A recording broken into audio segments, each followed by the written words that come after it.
Hey guys, we are in the book of Jeremiah. We're looking at Jeremiah chapter 18 today. And I'm not going to read the whole passage. I'm just going to give you the context, and then I'm going to read one verse and teach that verse. I know that I'm not doing short videos like this can feel like it's doing a disservice to the book. And especially a book like Jeremiah, which is like really long and it can be incredibly dense.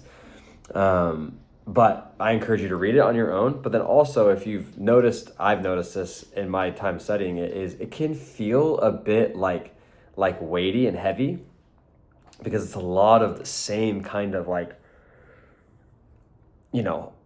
references to the curses that God's going to put on Israel if they don't follow him. And I was reminded as I was reading it that all of the prophets, so Isaiah, Jeremiah, Daniel, every single prophet that's in the scriptures that writes oracles like these. Oracles are the words of the Lord that they do. All of them are always like hearkening back to Deuteronomy chapter 28, where Moses is standing with the people of Israel, and he's basically telling them, if you don't do this, if you don't follow me and my commands, then all these curses are going to be put upon you, talking about the commands of God. But if you do follow the commands of God and walk with God and do what he says, then all these blessings will be upon you. And all of the prophets, what they're doing is they're basically just repeating and referencing back to that moment, but contextualizing it to the people that they're writing to specifically. So if you're ever wondering, what the heck, why are they constantly saying what feels like the same thing? Just go read Deuteronomy 28 and you'll see why and what they're doing for the entire part of their book. But today we're going to look at Jeremiah chapter 18. Jeremiah 18 is the setting of it, which comes in verses 1 to 5. The setting of the context of what I'm going to read is this. God tells the prophet Jeremiah to go to a potter's house, and when Jeremiah gets there, he starts to watch the potter on his potting wheel, right? The big wheel that spins, and then, in the old days, they probably had like a pump where it would spin the wheel, and then they would form the clay. And he tells him to examine how he's shaping the clay in his hand. But he tells Jeremiah, look, he's shaping what gets spoiled. He keeps reshaping it into something that can be used. And then he says this in Jeremiah 18. He says at verse 6, he says, "O house of Israel, can I not do with you as this potter has done, declares the Lord? Behold, like the clay in the potter's hand, so are you in my hand, O house of Israel." I remember I have done this. I took a girl on a date many, many years ago to a potting course class or whatever. I'm all artsy and hipster and crap. So we go on this date, and we get to the wheel, and we're spinning the wheel, and it's actually pretty difficult. I mean, obviously it's like an actual art form, right? It's pretty difficult to shape it and to kind of mold the clay to get it to work. And mine ended up just being so unbelievably bad. It was horrible. I tried to make a little bowl, this little tiny bowl. It was like a short, like a plate bowl. I'm sure you guys have some of those in your house. I tried to make a little plate bowl, but at the very end of the process, I hit my thumb in it. I'm pretty clumsy, and I hit my thumb in it, and then it was a plate bowl that had kind of a dent in it. Kind of at one point had this dent. And I remember being like, well, I guess I need to start over. But then I realized, wait, actually, I can use that plate. I can use the plate bowl still. I can use it for something completely different. Instead of it being for food or for soups or whatever, I decided that I would give it to my dad, and it acted like an ashtray for his cigars, because that little dent that I put in it was perfect size for a little a little mid-sized cigar. And so what I realized was, as I'm working on this thing, what I thought its case was going to be for, it wasn't that, and it was made for something different. And that obviously reading this reminded me of that story.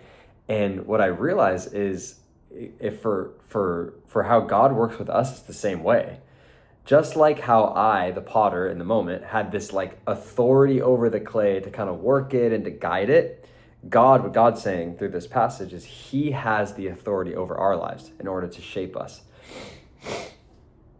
God is not, this is twofold. It's God showing his power, but it's more like God showing how he shapes us it's responsive shaping. And what I mean by that is this. If Israel as a nation is headed for judgment, but repents, God will relent his punishment. But if Israel as the nation is promised blessing and then turns to evil, he can withhold the good, right? That's the reference back to Deuteronomy 28. And so the bigger picture is this. God has the right and the power to shape the people. Now, the human responsibility, our responsibility, is we're the clay. Our response is to not basically get thrown into the kiln and get heated up and get hardened and be unable to be shaped. Our goal is to stay moldable constantly staying moldable. So the warning from Jeremiah in Jeremiah 18 is this. The warning is God doesn't want us to go into the kiln and be hardened and not be able to change. And the warning is that he can reshape and break us down and remake us how he wants to make us. But the invitation, that's the warning, the invitation, and really like the invitation for us this morning, or whatever, this afternoon, whenever you're watching this, the invitation is this. You are not stuck. You're not stuck.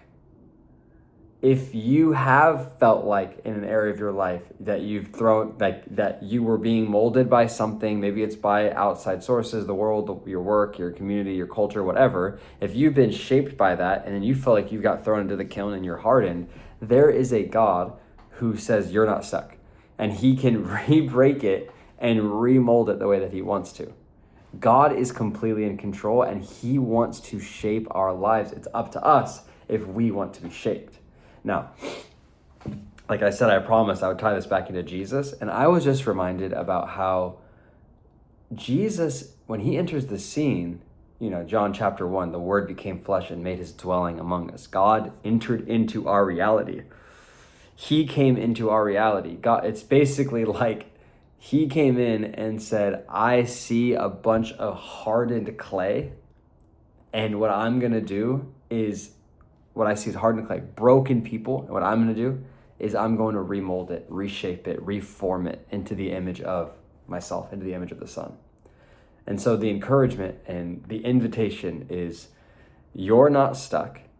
If you feel stuck in like a sin pattern, if you feel stuck in a lifestyle, if you feel stuck in some type of behavioral issue, there is a God who wants to meet you and reshape you and reform you back into what he has always designed you to be, so that you would heap blessing and fulfillment in your life and that you would see the fruit of God in your life.